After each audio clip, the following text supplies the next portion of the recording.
한국외국어대학교의 김재학 부입니다.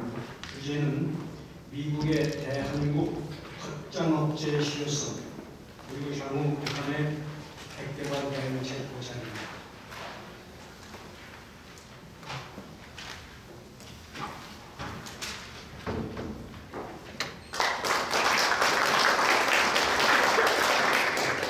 시간에는 검토해야 되는 관계상 대부분을 중심으로 발표를 진행하겠습니다. 안녕하십니까. 이번 2014년 제5회 전국대학생 국방정책본부전에서 발표를 맡게 된 한국외국어대학교 아랍어과 김재학입니다. 발표 역사 이렇게 귀한 자리를 허락해 주셔서 감사드립니다. 오늘 제가 발표할 주제는 미국의 한반도 해독제 실효성과 향후 북한 핵개발에 대한 예상, 그리고 이에 따른 한국의 대응책 보고책입니다. 본 발표 목표는 크게 네 가지로 구성됩니다. 첫 번째로 미국의 한반도 해독제 실효성을 평가하기 위한 두 개의 평가 모형에 대해서 설정하고 이를 설명해 보겠습니다. 두 번째는 이를 기반으로 하여 북한의 세컨드 스트라이크 역량 여부에 따라 미국의 한반도 해독제 실효성을 평가해 보겠습니다. 세 번째는 향후 북한이 핵개발을 지속하는 데 있어 어떤 전개 과정을 거칠지 예상해 보도록 하겠습니다. 마지막 네 번째는 이렇게 진정하는 북한의 핵 위협에 대응하여 한국은 구체적으로 어떤 대안을 마련해야 하는지 몇 가지 가능성을 제안해 보도록 하겠습니다. 본 발표는 미국의 한반도 해독제 실효성을 분석하기 위해서 두 개의 평가 모형을 사용하고자 합니다. 첫 번째 모형은 게임으로 기반 평가 모형입니다. 본 모형은 2인 전략형 게임으로 구현됩니다. 이를 통해서 미국과 북한의 우월 전략을 찾아내어 핵 전략에서 어느 쪽이 우위에 있는지와 상호 확전 파괴 전략, 즉 Mutual Assured Destruction 성립 여부를 알아보겠습니다. 두 번째 모형은 핵 전략의 협상을 설정한 협상 개념 기반 평가 모형입니다. 본 모형은 협상의 주요 개념의 마스나와 유보 가격 그리고 조법 세 가지 개념으로 구성되어 한국이 비핵 보유 국가임에 따라 미국이 핵 우산을 제공하여 대리자 역할을 하는 현실을 반영한 것입니다. 따라서 두 번째 평가 모형은 한국에 대한 미국의 핵 우산 제공 의지를 평가하고자 설정한 모형입니다. 이를 바탕으로 우선 첫 번째 모형을 통해 미국과 북한의 핵 전략을 살펴보겠습니다. 우선 현재 상황이 북한의 세컨드 스트라이크에 있는 부재의 경우 위와 같은 게임 테이블상의 결과가 나옵니다. 보수 산출 방식에는 제로섬 게임을 기반으로 하였습니다. 이유는 북한이 세컨드 스트라이크에 있는 부재로 인하여 상호 확증 파괴 전략이 성립되지 않기 때문입니다.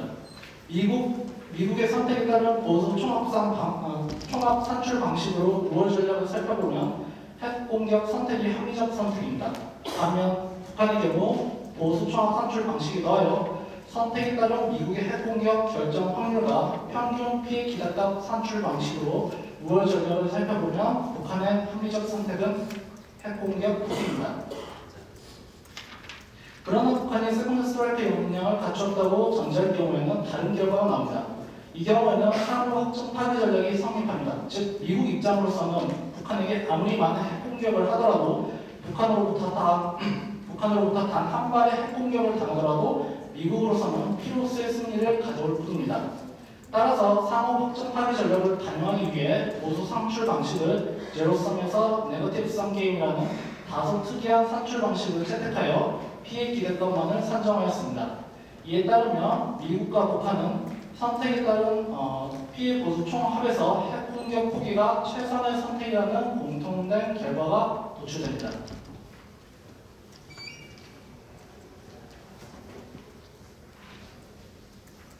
이를 바탕으로 먼저 북한의 세컨드 스트라이크 역량 부재를 전제로 하였을 때의 결과를 협상 기능 기반 평가 모형에 적용해 보겠습니다.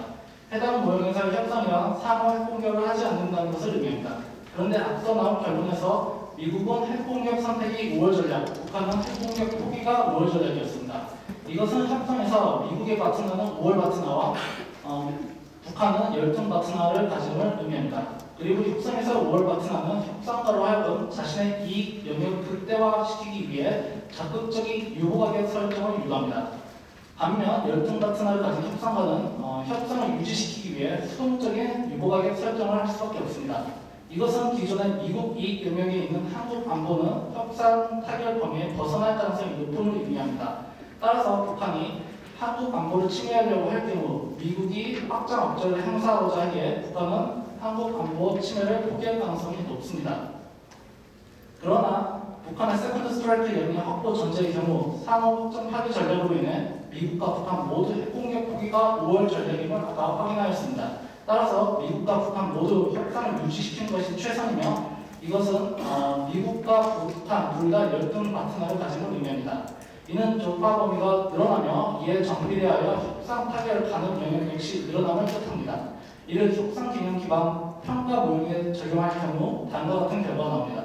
즉 미국으로서는 한반도에서의 핵 전략에서 상호 확정 파괴 전략 가동을 방지하는 것이 최우선이기에 북한의 한국 안보 침해에 대하여 미국이 어느 정도 묵인할 가능성이 있다고 할 수 있겠습니다. 물론 북한이 세컨드 스트라이크 역량을 확보했다고 하여 미국이 완전히 한국을 포기할 가능성은 대단히 희박합니다. 그러나 미국은 한반도에서 확전을 방지하는 데 더욱더 주력할 것이고 이것은 북한의 한국에 대한 무력 도발 시 한국의 적극적인 그리고 자발적이고 자체적인 대응에 크게 방해가 될 가능성이 있습니다. 이런 가능성이 이미 2010년 천안함 사태, 영평도 포격 사건에 대하여 이명박 전 정부가 적극적인 군사 대응 계획을 세웠으나 미국이 이를 만료하여 포기했다는 사실을 로버트 게이츠 전 미국 국방장관 회고록을 통해 확인된 바 있습니다. 이에 대하여 향후 북한의 핵개발 전개를 예상해보면 우선 추가 핵실험의 경우 연쇄 핵실험의 가능성을 말씀드리고 싶습니다. 북한이 궁극적으로 목표하는 것은 사실상 핵 보유 지위 획득입니다. 이 지위를 얻은 국가는 인도와 파키스탄 그리고 이스라엘입니다. 특히 인도와 파키스탄 핵실험 사례는 1998년 연쇄 핵실험으로 특징 지을 수 있습니다. 인도는 1974년과 1998년, 파키스탄은 1998년에 총 6회의 핵실험을 연쇄적으로 실행하였습니다. 이를 바탕으로 현재 북한의 움직임을 살펴보면 일단 2013년서부터 연간 5메가와트급 원자로를 재가동시켰다는 것과 풍계리 핵실험장에 총 3개의 터널을 지금 불착하고 있음을 위성사진을 통해 확인되었습니다. 이에 더하여 작년 하반기 국정원에서 김정은 북한 국방위원회 제1국방위원장이 3년 내에 무력 통일을 하겠다고 공언하였음을 국정원 쪽에서 확인하였고 올해 국방부에서 북한이 2015년 통일 대소 완성의 해로 선포하였음을 확인하였습니다. 이를 고려하여 볼 때 북한의 다음 핵실험은 2015년 하반기에서 2016년쯤에 해서 연쇄적 핵실험을 전개할 가능성이 어느 정도 있다고 판단을 되고 있습니다. 또한 2012년에 태양절 100주년에 처음 등장한 KN-8 ICBM, 즉 대륙간 탄도미사일에 대한 연소 실험이 올해 시작되었고 또한 계속해서 이동형 ICBM 발사체가 생성되고 있으니 확인되었습니다. 그리고 최근 북한이 SLBM 기반 기술을 러시아 골프급 잠수함을 통해 획득하여 개발 중에 있으니 국방부를 통해 확인되었습니다. 현재 북한의 SLBM 기술은 아직 미완성이나 함남 신포 조선소에서 지금 현재 개발 중이고 실험 중인 것으로 지금 알려져 있습니다. 따라서 북한은 세컨드 스트라이크 역량에서 향후 이동형 ICBM과 빈도진집 조합체제 그리고 SLBM 기반 잠수함의 핵 억제 정찰 체계를 중심으로 세컨드 스트라이크 역량을 자체적으로 개발할 가능성이 높다고 예상됩니다. 이렇게 점점 북한의 핵 위협에 한국이 대응하기 위해서는 우선 대외적 차원에서는 한미 동맹을 더욱 강화하여 정쟁 억제력을 강화시켜야 할 것입니다. 이는 미국으로 하여금 동맹 딜레마에서 포기보다 연료를 택하도록 유도를 해야 함을 뜻합니다. 이를 위해서 거래 비용 경쟁 측면에서 살펴볼 경우 동맹 국가 간 거래로 설정하였을 때 이를 강화하기 위해서는 한미 동맹의 자산 특수성을 강화시키고 자녀 통제권을 최소로 제약해야 합니다. 특히 자산 특수성은 과정 특수자산, 인적 특수자산, 장소 특수자산, 장비 특수자산을 나뉘는데 한미동맹에서 이 4가지 특수자산의 가치를 높여 미국으로 하여금 한국을 사활적 이익, 국위에서 4가지 중에서 사활적 이익으로 설정하도록 유도해야 합니다. 또한 북한의 새로운 위협인 SLBM 기반 세컨드 스트라이크 역량을 효과적으로 차단하기 위해 해군 그리고 정보 차원을 중심으로 한미일 군사 공조를 이룰 필요가 어느 정도 있을 것으로 사료됩니다. 이는 일본 해저대의 뛰어난 대전 역량과 중국으로 하여금 북한 핵개발의 진전이 결과적으로 중국 안보에 부정적인 대중 포유망을 형성하는 데 더욱더 강화된다는 것을 확실히 인지시켜 북한의 핵개발에 대한 보다 다차원적인 압박을 기대할 수 있기 때문입니다. 내내적 차원에서는 자체적으로서는 우선 한국형 미사일 방어 체계 구상에 대해서 보다 다차원적인 강화가 필요하다고 사료됩니다. 현재 계획된 한국형 미사일 방어 체계는 미국 NMD (National Missile Defense) 편입 논란 때문에 탄도미사일 비행 단계 중 종말 단계 중에서도 저층 방어에 국한되어 있습니다.